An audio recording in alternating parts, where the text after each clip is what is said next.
how you doing today? It's Mark again, your money plan coach, and today we're just going to show you basic input information for the home insurance screen on the Money Decoder. Works just like everything else. It's really simple. You click add, and as always, you got to put something in this top left column here.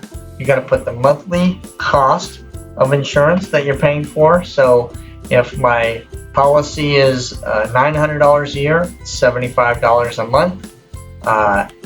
Deductible amount, $1,000 would be an average deductible for homeowners insurance. By the way, this could be a condo policy, could be a liability policy, could be something similar depending on the type of additional policies you have that's not your vehicle insurance policy.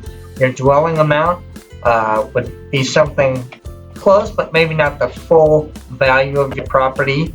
And a lot of policies have this 125% or 150% cost amount, which basically means that if something happens to your house, it burns down or it gets ruined, the dwelling coverage times 125 is what would be paid out up to the amount that it needs to be paid out. So if you could rebuild that completely torn down house for $400,000, they're not going to give you 125% of the dwelling coverage. They're going to give you up to that amount to restore it to its previous condition, essentially. Personal liability, that would be something for like dog bites, slip and falls, other things that might happen.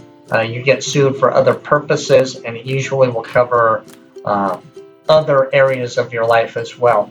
And once you save this information here, you're going to have some options on attached to property. In other words, we've already put some information over here in this real estate screen, which will pop back up here in just 1 second.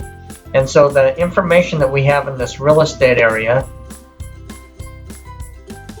will be available for you to choose here. Property coverage, this is an additional property coverage amount. You can put something in or not, but it's that quick and simple and easy. There's usually not a whole lot of homeowners liability condo policies available, but there might be one more. Maybe you have an investment property and you want to put something in for that too. Oftentimes it's very similar. So I'm just going to keep inputting information here, save it, and that's really all there is to it, to the home insurance area. It's important to put in. It's nice to have this information handy, and it's also good to just complete every screen of this sequence, because all of this information eventually is going to tie back together and help you when you're making decisions. We'll say that's the second home that we had put in, and that's your.